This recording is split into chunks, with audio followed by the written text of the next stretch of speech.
Okay, we're just trying to identify what is a trust, what is an estate. An estate is easy, a trust not so much. But again, this does not come up too regularly in your tax practice. So fear not. Now, we have a case beginning on page 10. Your chump, they're bond chumps, easy for me to say. There's actually, this is a Ninth Circuit decision, there's actually 3 cases in one. And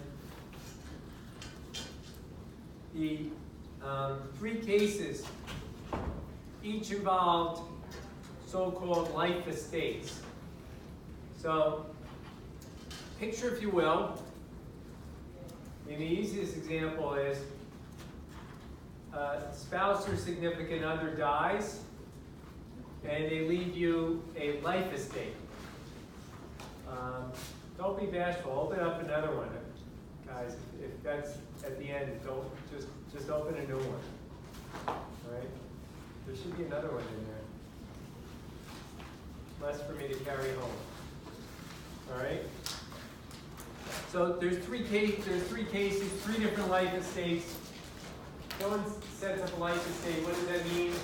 Essentially, if your spouse dies, let's say Alicia, sorry to pick on you, Alicia, but your husband, he dies and he leaves you a life estate in real estate. Essentially says, Alicia, I want to make sure that you have the lifetime use of this property, but on your demise, I want it to go to my children, okay? A renovational life estate gives people the right to reside on the property, but upon their demise, it goes to someone else. It could be a child, it could be a girlfriend, it could be a boyfriend. That's what a life estate is all about. And if you look on page 10, the indented language, like the first indented language, is pretty broad powers. Each of my said daughters may consume, use, invest, and reinvest her share and the income therefrom for her needs, maintenance, and comfort during her life without any restriction, and her children and the issue of any predeceased child shall take only what remains her share on her death. And you can see that these are pretty broad, but do have, how do I say this? If Alicia's the life tenant, does she have unbridled use to get access to those funds? Can she, like, take the assets of her life estate, sell it, and go to Atlantic City tonight and put it all on red or black? No, a life tenant, right, is supposed to preserve and conserve that property, so that ultimately it flows to the remainder beneficiaries, right? Everyone agree? And you're the life tenant. You have the use of the property during your life. Upon your demise, it cascades to the next person.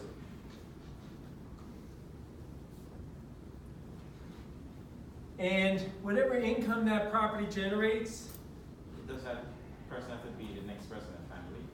doesn't have to be the next person. Theoretically, Alicia could have a life estate, and upon her demise, it could go to Alicia's mother. It could go up.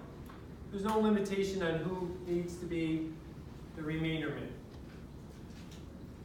And if you look at footnote 2, it's clear that Alicia and others who have a lifetime estate, a lifetime interest, get taxed on the income.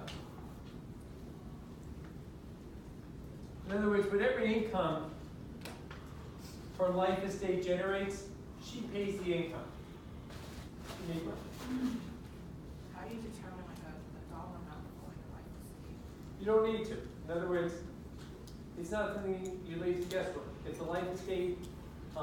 She sells her life estate and reduces it to cash and takes the cash and puts it in a bank account. For the rest of her life, she can get the income and let's say it generates $10,000 worth of income, she has to report that income. There's no controversy about the income. Because she has a right, whomever set up the trust, in this case her husband, wanted her to have the income, gave her a life estate. The life estate says, I love you, don't take offense to this, Alicia, but not all the way.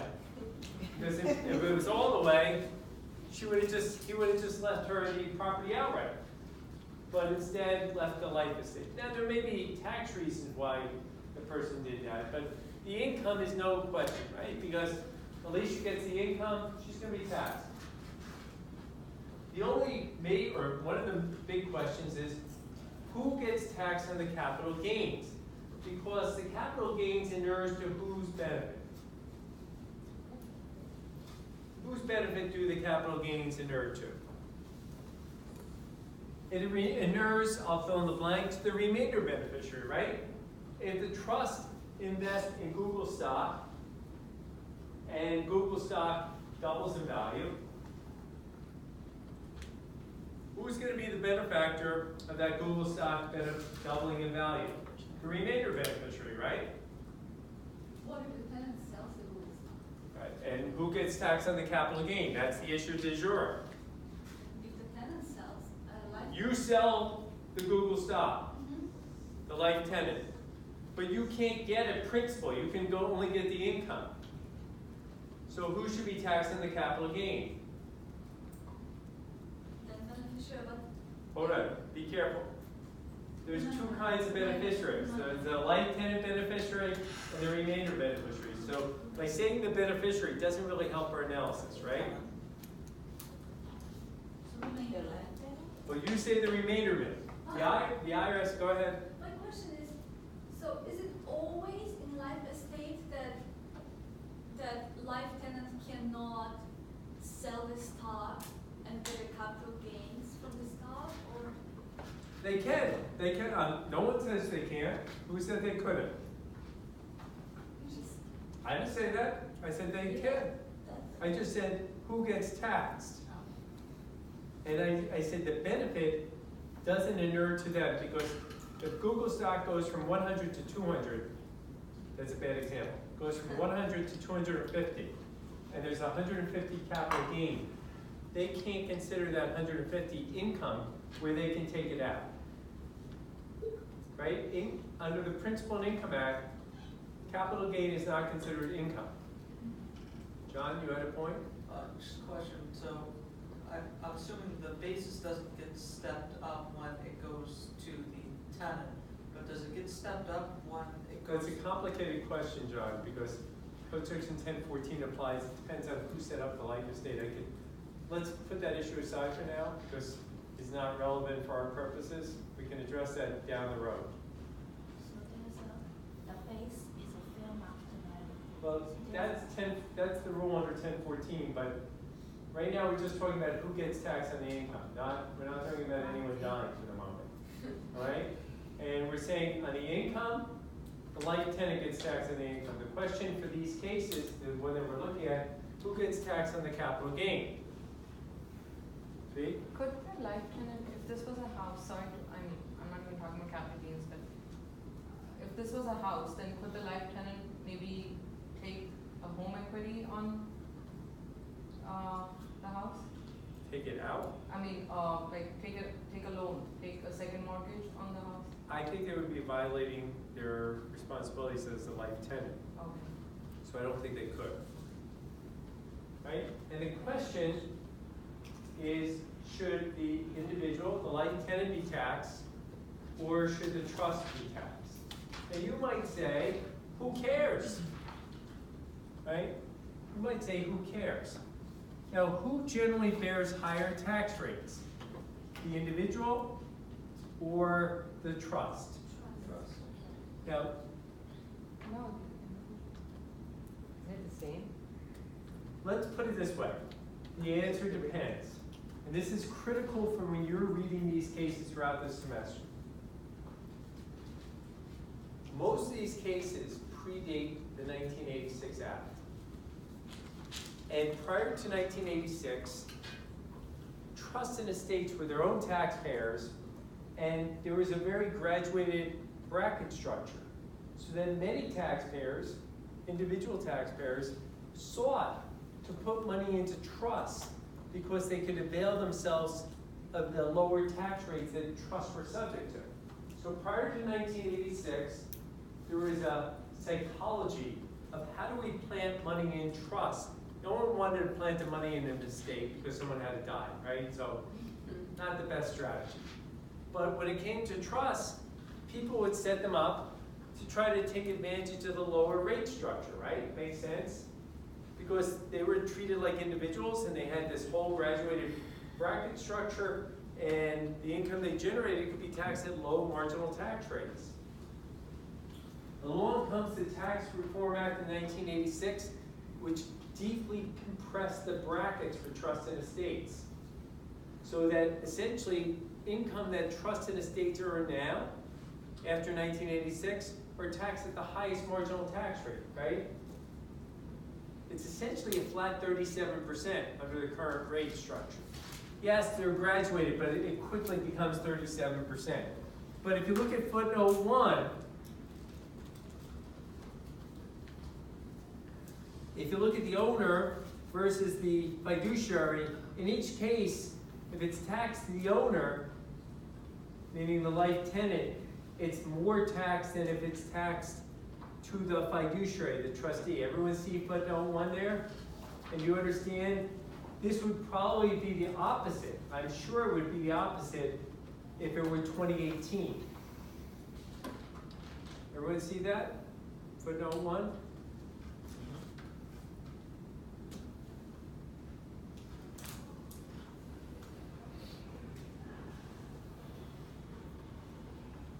So the IRS is arguing back in 1960 when this case is rendered. The IRS is saying, tax it to the life tenant. Tax it to the life tenant. Why is the IRS saying tax it to the life tenant? Because higher rates. Higher rate, well, and what's the rationale? They're saying, if you look at these powers that are granted the life tenant, people like Alicia, who might have been given a life tenancy by her husband, it's pretty broad. Like, she has pretty broad powers over this money. If you look at the language, it says that she can use it for her needs, maintenance, and comfort, right?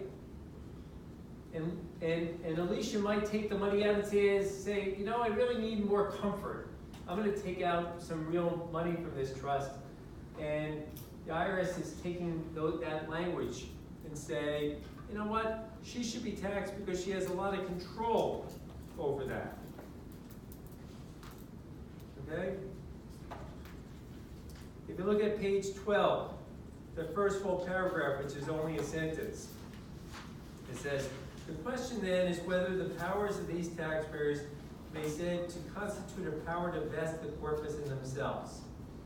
What does the Ninth Circuit say?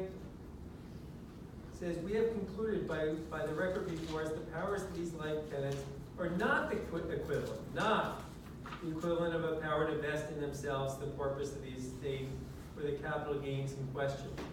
A life tenant under the testamentary provisions may not in any manner control the disposition of corpus, save by consuming it for the enumerated purposes.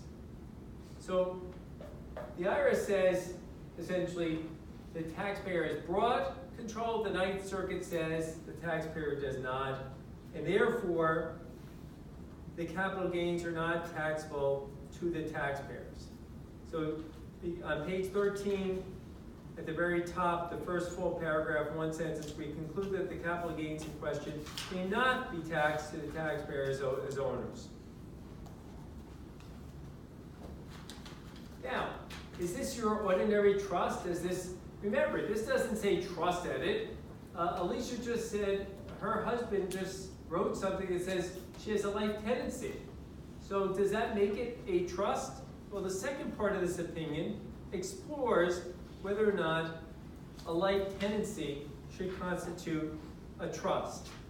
And it goes through its analysis and says yes, that a life tenancy shares many of the indicia of being a trust, and therefore a life tenant should file a Form 1041. should file a 1041.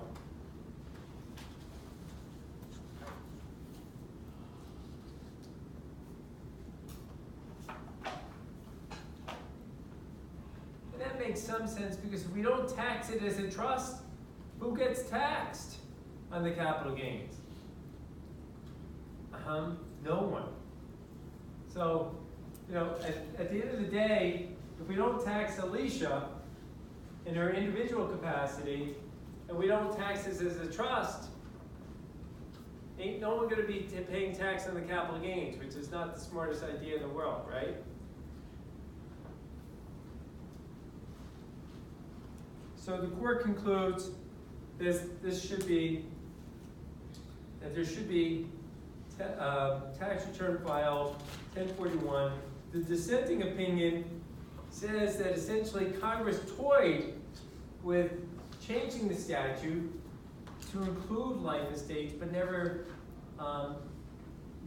codified it. So the dissent says, look, Congress thought about this, never did it. This is judicial activism, we shouldn't be doing it, and dissented. But we have our opinion, meaning our opinion is, what I mean, that the majority opinion says to treat it as a trust.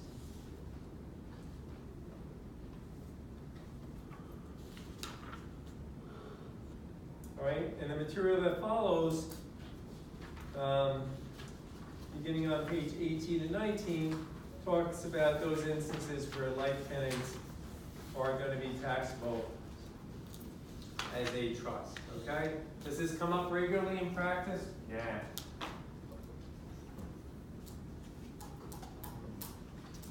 What you're saying with today's rates, the way you could get 20% on capital gain, you'd rather take it in yourself as opposed to leaving it in the trust and saying getting taxed up to 37? If you had to sell the Google stock and you said because you wanted to take out more money for comfort, then you'd say I'd rather get it taxed myself, right? Because I can get 20%. No? Capital gains are taxable to trust. Capital gains are taxable to individuals. The difference is capital gains can be taxed at 0, 10, 15, or 20%. That 20% threshold kicks in almost automatically, very early on with a trust. Not true with individuals. Individuals also have to pay at a fairly high level. They start paying the code section 1411 tax. That's the net investment income tax of 3.8%. But you need to earn, I think the threshold is 250,000. That's not true with trust. I think the threshold for trust, I don't recall, I think it's something like 20,000. So my point is, trusts are subject, in this case, the IRS won because it lost. Yeah, exactly. Okay. Because what was good in 1960 no longer makes sense in the year 2018. So you just have to be careful because if you read this and you don't understand how the law has fundamentally changed, this now is a decision in the IRS's favor.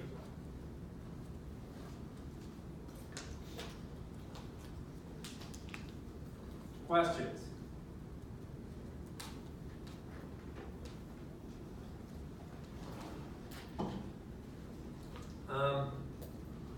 Read this decision, page 20.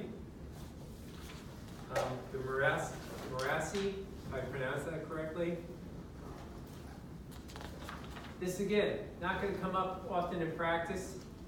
It's useful to talk about because this again helps us identify an issue of what is a trust versus what is an estate.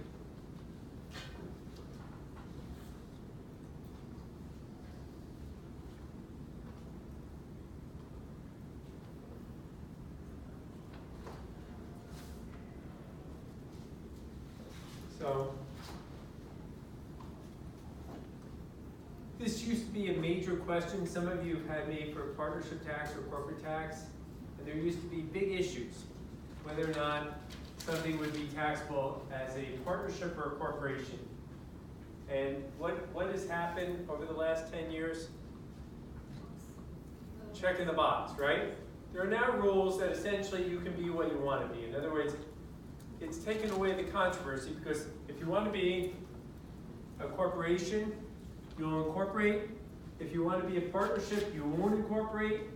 And if you don't incorporate, but you want to be taxable as a corporation, you can elect to be taxable as a corporation. So the IRS has essentially said, for entity purposes, you can be whatever kind of entity you wish to be, all right?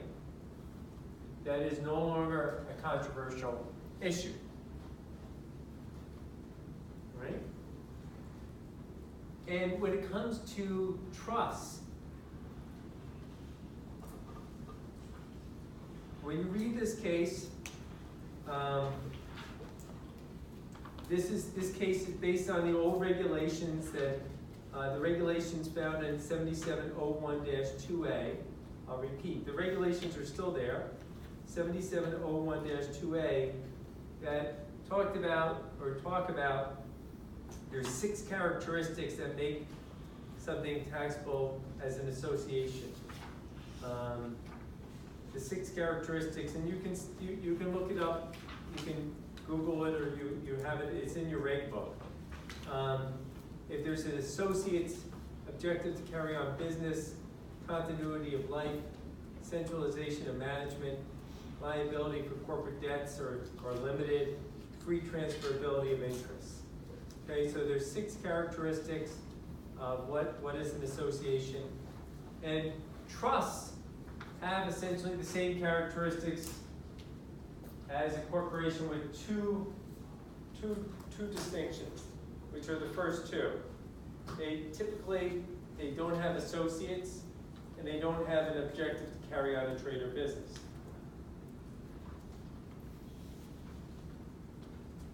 So, in yesteryear, including this case, the question before the court, is this an association, taxable as a corporation, or is this a trust? And it really turned on whether or not there were these 2 factors. Were there associates? Was there an objective to carry on a trade or business? And I don't know how many of you, again, some of these cases are not easy to read. What were the taxpayers seeking to do here? You guys remember? Anyone remember what the taxpayers sought to do here? Didn't they seek to set up and run and make profits from golf courses? Okay? Develop lots, develop golf courses. And I think it's pretty clear they were in this to make money. Everyone agree? It was not the traditional someone setting up a trust for a beneficiary and the trustee is there to conserve or preserve property. And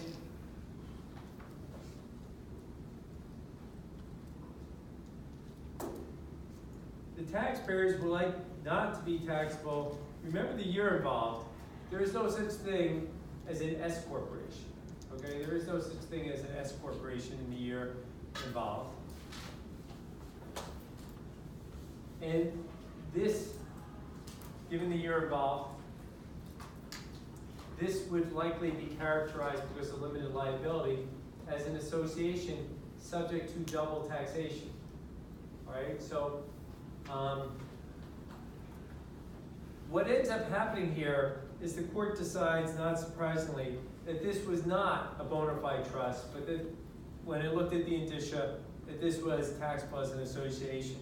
But if the court had to do its analysis in 2018, guys, how would this enterprise have been taxed? By the way, I'm just pointing out to you on page 24, at the very bottom, under the illustrative material, they list all the factors, the 6 factors in the regulation, so they're spelled out right there. But how would this case have unfolded in the year 2018, guys? I think that it would have okay, so they wanted a trust, yes? They wanted a trust, they wanted to avoid the onus of being a corporation or being subject to double tax.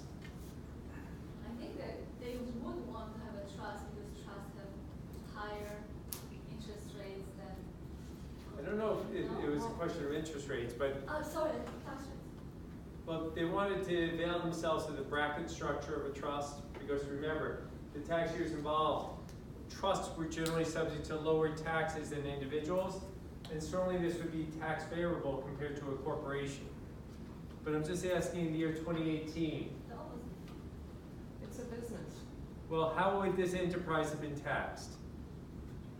as a corporation, Would it? or a partnership. It would have been taxed as a partnership, right? Because if you don't incorporate in the year 2018, what's the default rule? If you don't incorporate and you form a business, you're defaulting into being taxed as a partnership, right? Everybody agree? You don't incorporate. So if these folks came together to engage in business, which they did, this would no longer be a question, is it an association, taxable as a corporation, or is this a trust? The question would be, is this a partnership, or is this a trust? Right, everybody agree? Is a partnership, or is this a trust? And I don't think we would see a case in 2018, because I think most people would be happy if I were forming a business to be taxed as a partnership. I wouldn't look to, try to, and it just doesn't feel right to call this a trust and try to file a 1041, right? People don't come together to form a trust. A trust is something that someone forms for other people, not, everyone got the visual on that? That's what a trust is all about. Where you form it, or your client forms it for someone else's benefit. It's not a group of us saying, hey, let's form a business enterprise and we'll call ourselves a trust. So this case is useful only for the fact that it, in my opinion, it's not coming up anymore. And if it comes up for business reasons, we're all going to form partnerships. We're not going to venture down this road of setting up trusts. Okay? And trusts, again, are not attractive. I'll say this 100 times. People are, a lot of your clients, and maybe you guys until your class tonight or as the semester unfolds, no one should come to you, in my opinion, and say they want to set up a trust because they heard it could save income taxes. Okay? That's not going to be your good client. They're not going to be happy with one caveat. Can anyone tell me the one caveat that has become very popular? What was the question? Why would someone set up a trust in the year 2018 to save income taxes?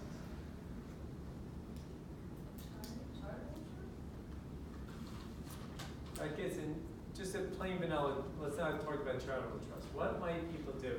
John? Like state money, Say again? or their state? I mean, they may set up trusts to save estate taxes, but from an income tax perspective, how can you save income taxes? By setting up a trust. Because I just told you, right, that trusts are subject to this very compressed rate structure, right? Where the first dollar earned, practically the first dollar earned, is subject to tax at 37%. So it seems like antithetical for tax savings purposes. So, say again, Jessica? No, they too are subject to Section 1411, the net investment income. So I'm not trying to be cryptic, but John, I'm surprised you haven't heard of this come up in your practice. What people are doing is not my fun and games, because I don't do this kind of work, but people will set up trusts in Alaska, North Dakota, Utah, states that don't have income taxes, okay? So they will set them up to avoid state income tax. So picture you, if you will, you set up a trust with $1 million in it that generates a 10% return or $100,000, and you set it up in Alaska. And you do it in a fashion that is not considered a grantor trust. And that $100,000, yes, it's going to be subject to federal income tax, but it may not be subject to New Jersey income tax. And if New Jersey's, what is our highest rate under Governor Murphy now these days? 8 and change? And Right, let's just say 8%, okay? So if you have $1 million getting a $100,000 return and you're saving 8%, could be real money. Or add a few more zeros to make it really interesting. So I don't want you to leave tonight thinking that no one ever sets up a trust to save income taxes, but they're not saving federal income taxes. My experience is they're saving state income tax. John? You can't set up like 4 or 5 duplicate trusts to kind of manipulate the progressive rates. Kind of. No, because there's a code section 643F, I believe. 643F that says multiple trusts are with the same beneficiaries are all consolidated into one. Even if they're set up by different people, Then they're not really the same. they may not be the same. I mean, you can't have straw people. You set up a trust for my son, Right. I'll set up for you. And we'll Well, I was play. thinking from the perspective of like my aunt setting up a trust here and then. That I think would be fine, but you can't set up multiple trusts for the same person, Right. the same terms to try to avail yourself at the lower brackets. Lindy, did you have a question? You're saying New Jersey resident is setting up a trust, let's say in Alaska, or? is Yes. that- Don't you need some kind of, address in Alaska to set up? They do. Why did Alaska do this? To keep their bankers employed. You must use an Alaskan trust company. Okay. And the so-called situs of the trust must be in Alaska. So it doesn't come cheaply to do this. This is for your very, very wealthy clients. You do it in Florida? To my knowledge, they don't do it in Florida. Delaware. I'm sorry? Delaware. I'm telling you, the popular states are Alaska, North Dakota, and Utah. Right? Is there this reason why a lot of companies set up like a foreign, the trust in foreign country, try to avoid, Well, that gets into all sorts of funky things because often if you set up a foreign trust, it's considered a grantor trust if you or your family members are beneficiaries. So that may not work for federal purposes. So you don't be too cute about setting up foreign trusts and trying to hide money offshore. I see some like company structure, we have some like trust at the top level, which is overseas, then we have US subsidiaries, but the trust is like I mean, parallel. I'd have to see. I don't know. I mean, let's just keep it simple tonight. My general proposition for you tonight is that trusts generally don't save federal income tax, okay? They may, just so you're under no illusion, depending on the structure, they may save state income taxes, okay? Everyone with me? So, when we close the book on this chapter about the Morrissey decision, this doesn't come up in practice, guys, anymore. Because in the year 2018, the IRS is not out there challenging the form of entity you form. Okay? It's not. So why is it every time you see somebody died and didn't leave a will, they could have left all their money in a trust? What's the point of then putting it in a trust? If you're saying you can't save any taxes. You can't say it, but You a defer. few different reasons. You're my second wife. I don't trust you. I mean, that's reality. I'm gonna put it in trust because I don't trust you, Karen, to leave it back to the children of my first marriage. Oh, okay. So there's Just real reasons to segregate. set up a trust, Oh, okay. well beyond income tax reasons. Or, my 3 kids each have a drug habit, prostitution, all sorts of things. I don't want them to get the money. I'm gonna put it in trust for their benefit. So there's real reasons to set up trusts. Like I just got I don't know how I got all these newsletters, so I got one, Aretha Franklin died without, $80 million stake. Karen, slow it down. No, Well, they were just no, I don't know how I got on all these, I get all these emails at work, these news, Trust and Estates actually is one of my newsletters I get. And they were just saying Aretha Franklin died without a will, and they said apparently her lawyer was for years begging her to set up a trust.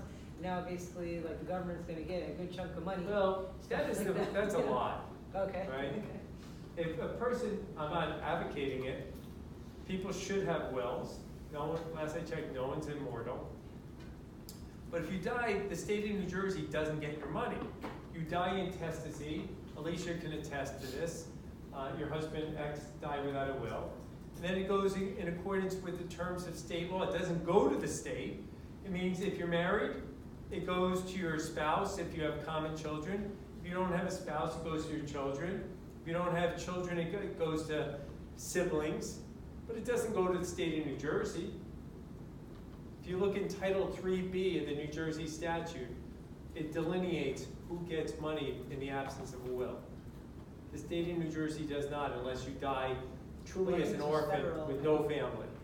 I think because our state was 80 million, so it was over that threshold for a state tax, right? So maybe. Well, there may be a state tax, again, that's a different issue. Yeah, all right. Okay, so it's really more just to segregate your money so you can say who gets it, then, okay. I mean, we're gonna talk about the estate tax because aside from preserving the assets from your second spouse, or I say this, you know, sometimes you're married and your husband is beginning to lose his mental facilities.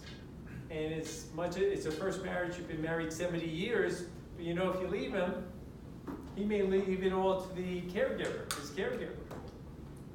Not because, you know, he's trying to disinherit his children, but people in that age, I've seen it, they're very vulnerable. So one of the ways you take away the vulnerability is put it in trust. Not because you, out of a lack of affection, but elderly men make lots of mistakes, all right? Younger men make lots of mistakes. But Men in general. I don't want to say that, but it's true. No, I mean, states are going to have requirements that where it's going to be considered situs in a particular state, what state laws you have governed, and all sorts of issues. All right, but there's a lot of reasons that motivate people to set up trusts. Lots of reasons. I'm just saying, on that list of reasons, usually are not income tax savings, right? And you're here tonight studying income taxation of trusts and estates, but that's to learn the consequences, but not the motivation. We're going to learn about facets of the motivation and be at liberty to ask me questions.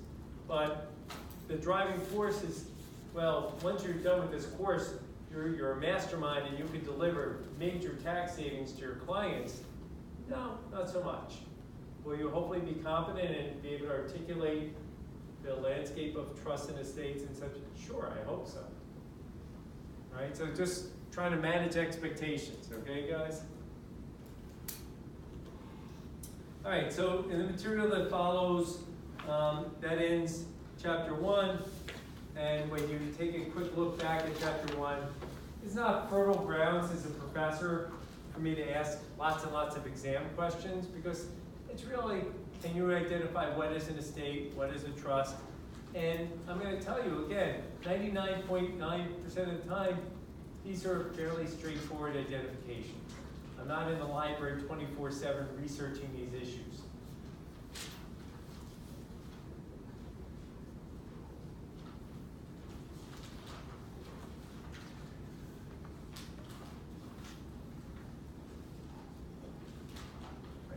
Let me just distribute this, even though, because I know it's going to happen, and maybe, can you just throw these back there? And I know people look very cold here. I'm looking, and Nico's cold and freezing too. But that's keeping you awake. All right.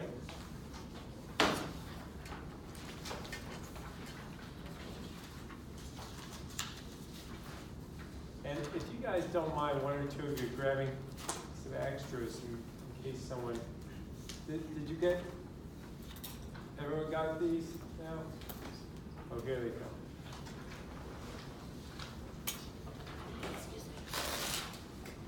All right.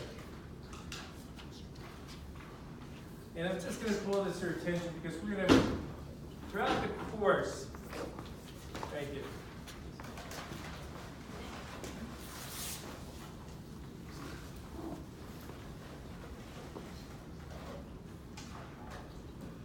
I'm going to even again, vocabulary here is as important as your middle school, okay? You're gonna have to learn certain terms of art for your clients, for the exam, if you wanna be confident. So, just keep in mind that we're gonna be talking about trust accounting income. What is trust accounting income? Where is that defined? And I'll probably be repetitive periodically, but I will just call your attention that in the back of your book, on page 477 of your textbook, there is something called the Principal and Income Act, page 477.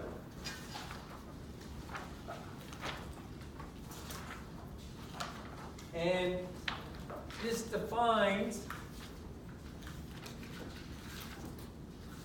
what constitutes, if I'm an income beneficiary, what income am I entitled to? Because remember, I'm going to paint a kind of bleak picture of the world for a moment. Is that if Karen's husband dies and he gives Karen, sets up a trust for her benefit, and she's entitled to the income, and then Karen's demise, it goes back to her husband's children of the first marriage. What do you think Karen's relationship is often with the children of her husband's first marriage? Good, bad, or indifferent? 99% it's beyond bad, okay? It's awful. Every day those children wake up and what do they hope for? Karen dies. Oh my God. I'm just telling you like it is, okay? You can sugarcoat it, you can say what you want, but, and I often advise clients and I say to them, in the last 2-3 months, I've had this conversation with several people and I've said, don't set up life estates. This is not healthy for your new spouse, or not so new, but it's your second spouse, and your children, that they have to constantly be in touch with each other. And sometimes people listen and I say, just give your ex, or not your ex, your current spouse, X dollars, and let her or him continue his life, and give your children the balance. That's it, move on. It's not perfect, and I always warn people that whatever we do is not perfect with a capital P. It is what it is, and it's a compromise. But some people say, no, don't worry, they all get along, but they don't, but I am. And the point I'm making is, if Karen is entitled to income, you better believe that people care how income is defined. And often it's defined not under the Internal Revenue Code, it's defined under the Principal and Income Act, which varies from state to state. All right, so we're going to see trust accounting income. Then we're going to learn, and this is defined in Code Section 643, D&I. What is D&I? Distributable net income. Okay, that's one of the key terms in this course, and it's not the same.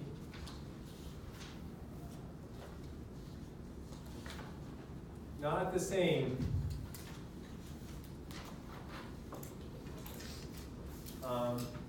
John, I just had to check myself. It is Code Section 643F about multiple trusts. So, D&I is defined in Code Section 643A. It is not the same as trust accounting income. It is something we're going to spend a great deal of time on. And that's distinguishable from taxable income. Okay? Yet another concept. And these are not interchangeable. Each one means something very different. So throughout the semester, make sure you're very careful with your use of language. Are you referring to trust accounting income? You're referring to D&I? Or are you referring to taxable income? Tonight, guys, I don't expect anyone to say, gee, I haven't mastered. If you do, come on up here, you're ahead of me. It takes a while, okay? So just be forewarned.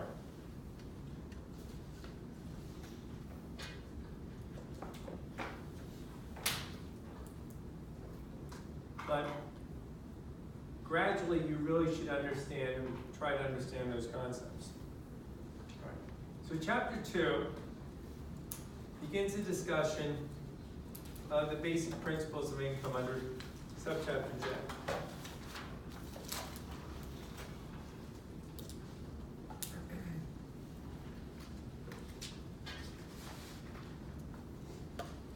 And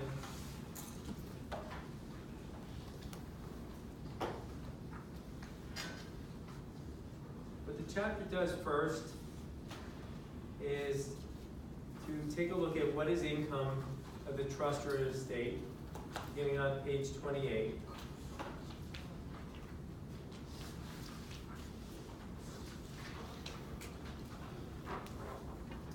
And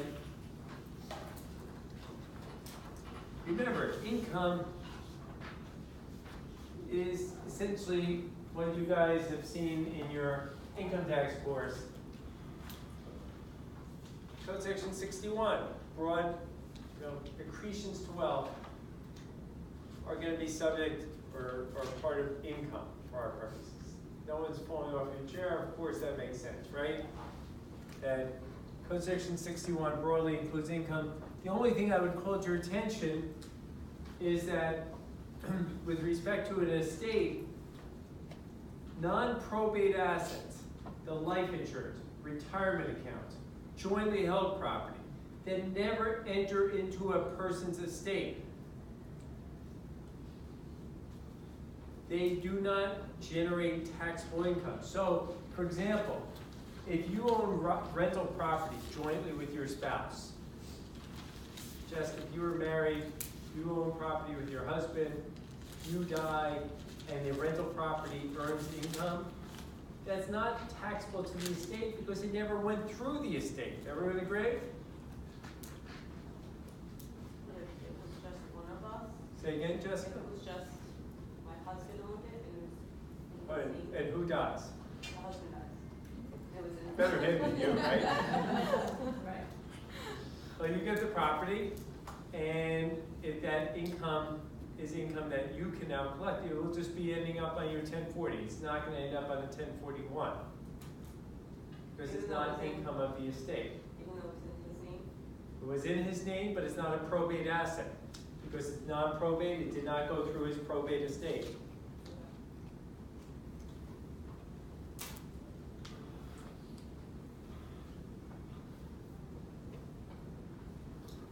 So what the authors do on page 28 and 29, they talk about income and what income, these assets that may generate income, but they may or may not be part of the estate, okay?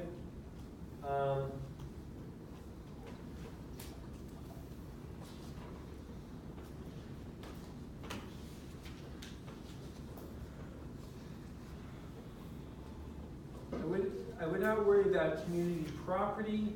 That's not going to be an issue. We don't live in a community property state. Community property states are those like California, for example. Florida would be one. I'm sorry? Florida would be one as well. Is Florida community property? I'm not sure. You may be right. I'm not sure. But if you read through this, the authors are just trying to point out what income might or might not, again, end up on an estate return. The more interesting conversation is with respect to deductions.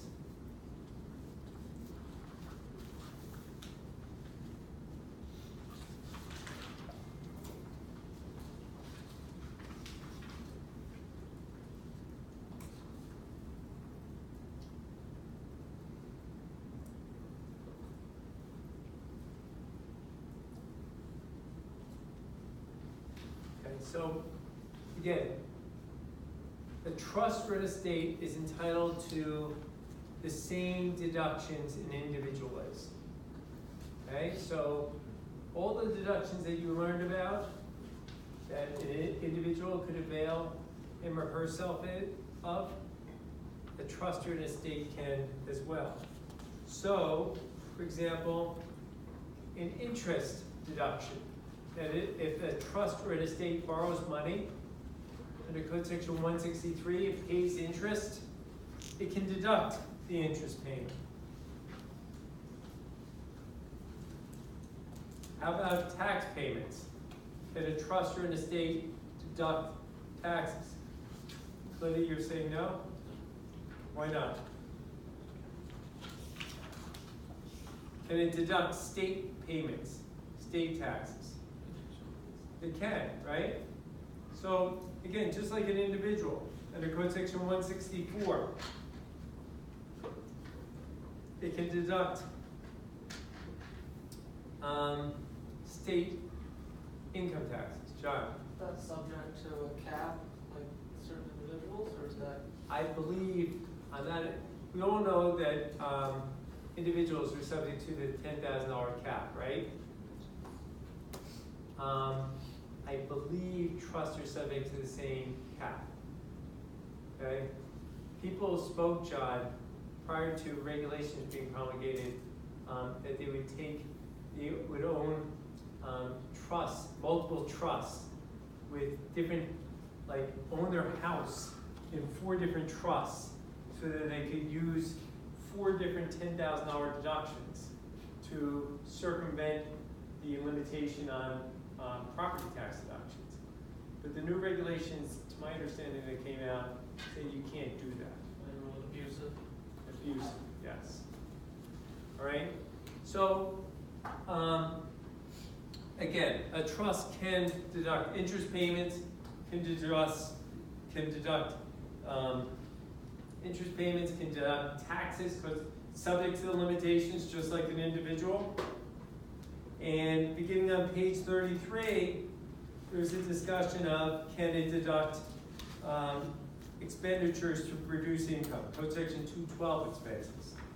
Okay, in general, what do you think? Can a trust deduct expenses incurred to produce income? Yes,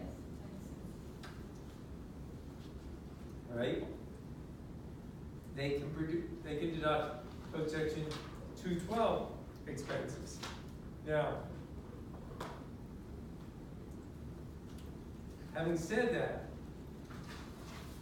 we have a case, Trust of Bingham v. Commission.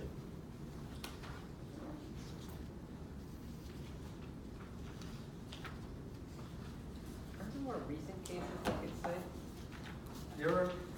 I know what you're thinking. These are Nothing so old, but, these are old cases, but these are truly famous Supreme Court cases.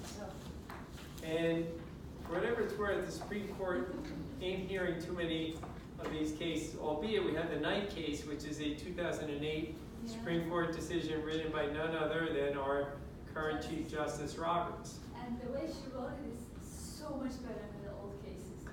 You could really understand. Justice Roberts, no matter what your political persuasions, is well known for his gifted prose. All right? So even if you're from the left, you're right, or in between, Justice Roberts, even if you don't agree with his decision, he's a good writer. All right? All right. Putting that issue aside, bear in mind that this case is a offshoot of a case that most of you are familiar with. This case, beginning on page 33, is an offshoot of the Keenan case. Do you remember the Keenan case, K-E-N-A-N, Keenan v. Commissioner, which is a 1940 Second Circuit decision. Do you remember the Keenan decision? Suppose, Valerie, I owe you $100,000, and I pay Valerie with Google stock that I bought for 20, which is worth 100. Everybody have the visual? And I owe Valerie $100,000, and I pay her with Google stock I bought for 20, which is now worth 100. Gain or loss to me? Okay. Gain of how much?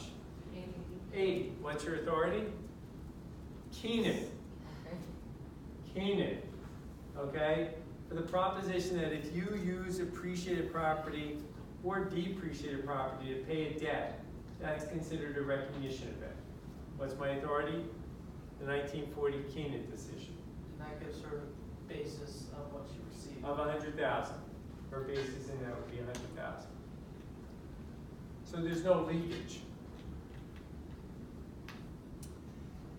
And the taxpayer in Keenan, as we can see here,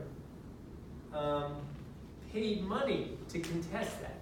In other words, the Keenan case came about, and they paid thousands of dollars of legal fees to challenge the IRS. And the question is whether or not the legal fees they paid to contest that tax liability, are they deductible under Code Section 212?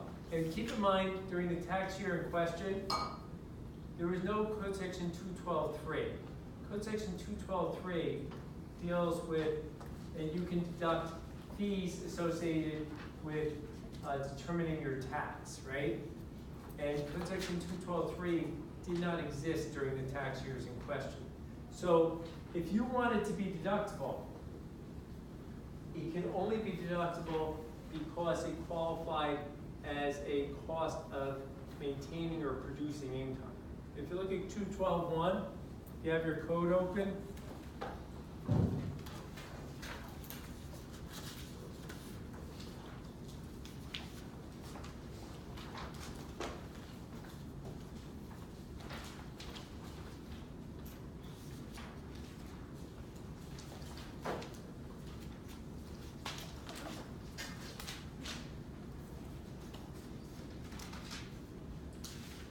For the management, conservation, or maintenance of property, or production of income, they're saying the taxpayer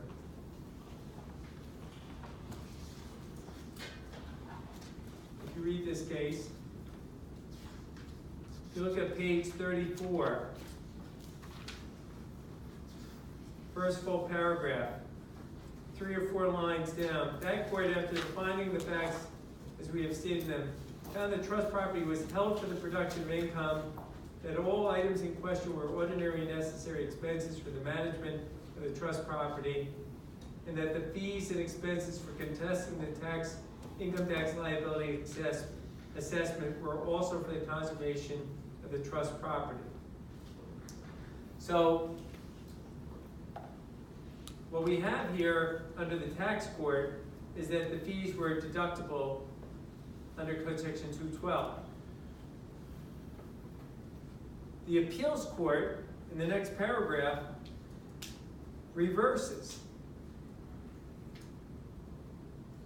Why does the appeals court reverse? If you look at the third full paragraph, 6 or 7 lines down in the third paragraph, it says, the court also thought that these expenses were not deductible because they were paid in connection with property held by the trustees ready for distribution, and hence they were not for the production of income.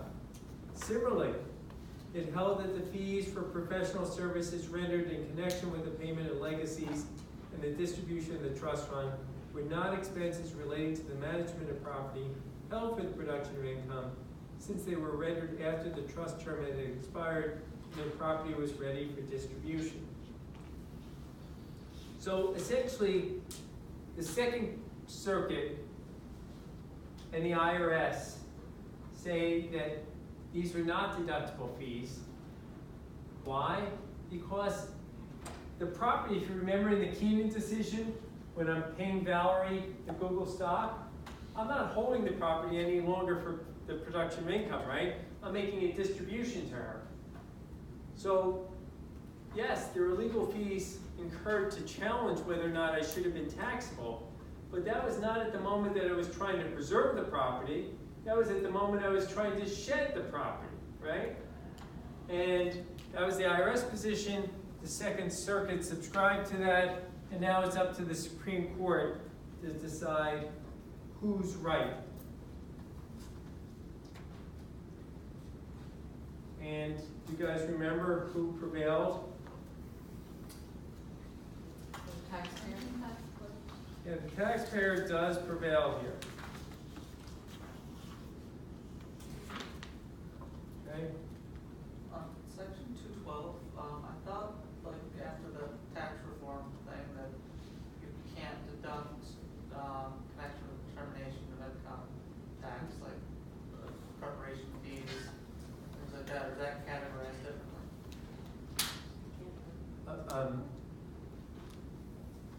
You mean, under the new tax act? Yeah, I thought you couldn't deduct, like, management fees or fees that you pay to your accountant to prepare. Well, we're gonna get into that under the ninth decision. Hold that thought for next class. Jessica? No, I just didn't hear that. I was aware of that, Oh, that you weren't. hold that thought. We're gonna get more into that next class. Let's just focus on this, on code section 212, just in general, and then we'll talk more, you know, I'll try to foreshadow of what's to come about next class. But here, if you look on page 35, the first full paragraph, the last sentence is on page 35. The decisive question is whether the property ceased to be held for the production of income, because as the trust term reaches expiration date, essentially, the trustees were under duty to distribute the property among the remainder beneficiaries. But what does the Supreme Court hold? That if you keep reading into the next paragraph, that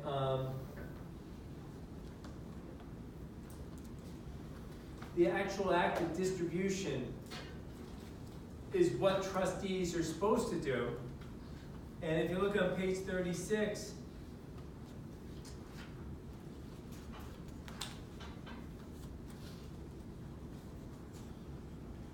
essentially says that the expenses incurred were in the management of property. Management. They were in, like, when I'm making a distribution to Valerie, one of my roles as a trustee is to manage that distribution. So the Supreme Court felt comfortable that under Code Section 212, yes, the property was no longer being held for the production of income, but it was still being managed by me. As a result, the cost I incurred to manage the property would be deductible under Code Section 212. All right, so the Supreme Court, as V points out, the taxpayer does prevail.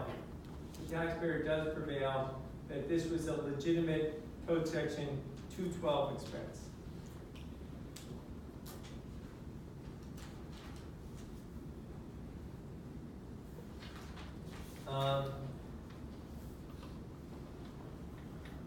And if you want a summary of the Brigham decision, the one that we just looked at, let me just see if I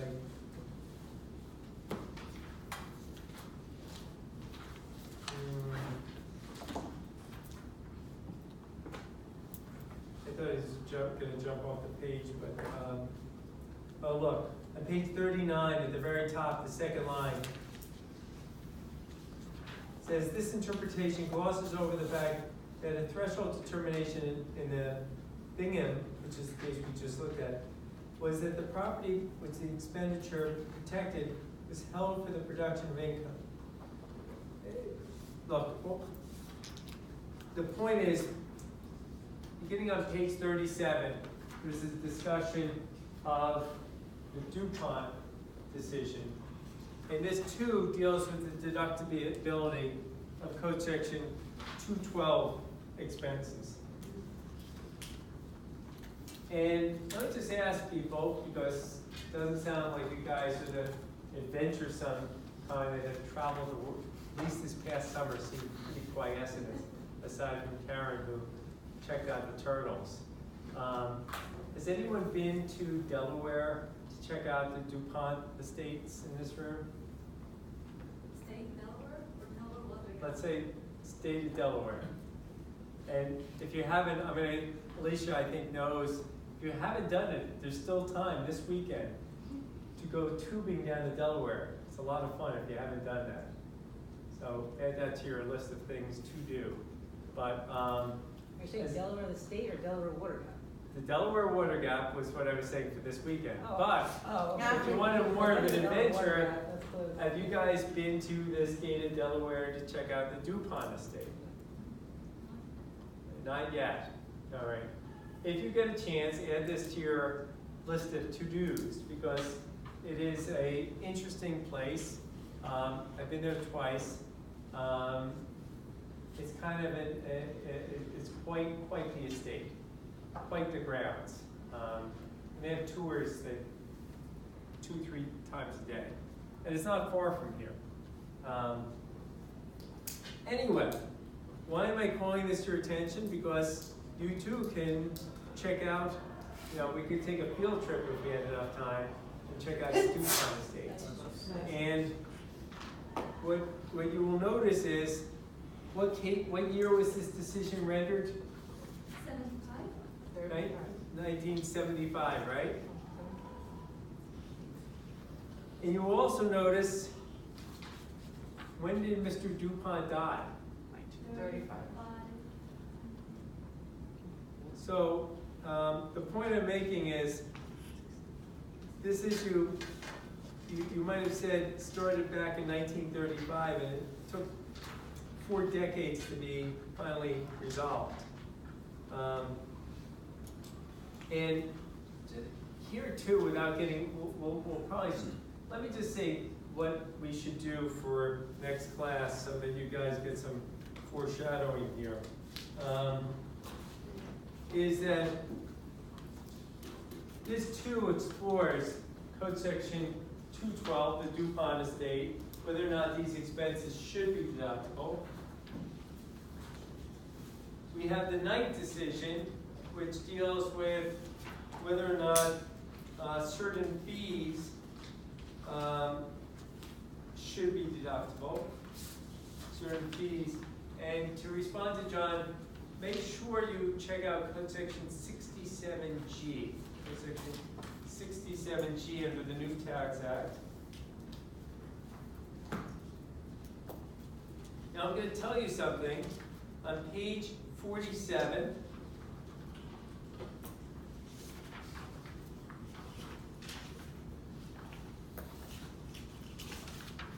you should, on page 47, Manufacturers Hanover is a very well-known case in this area. It is not the easiest case to read. And I did, and I recommend you can see from a distance, I did a little family tree, okay? It is not the easiest family tree, but you can put one together.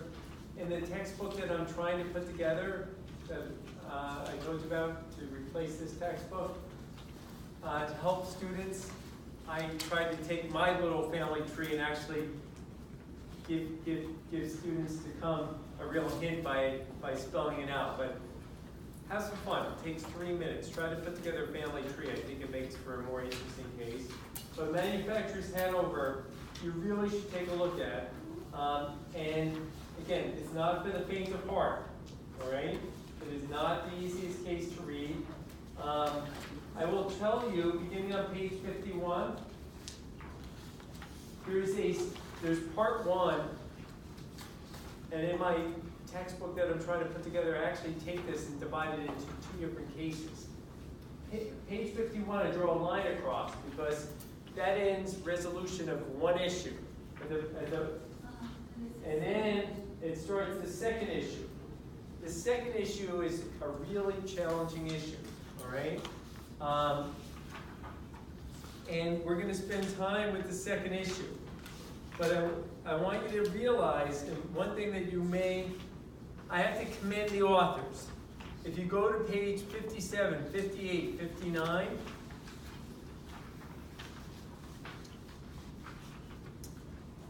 these numbers, this numerical example is key. And once you struggle with Manufacturers Hanover, look at this material, and then go back once you spend a half an hour on these page with the numbers, and reread the second half of Manufacturer's Hanover. It will be much easier to do, all right? And we will persevere, and we will get a fair amount of reading in. So I'm not exactly sure how far we'll get from past years. I certainly anticipate minimally getting to page 75. If the wind is behind us, we may get as far as page 90, but certainly try to read up to page 75, okay? Have a great Labor Day weekend. I will see everyone on Wednesday next week, guys. If you want, grab some chips on your way out.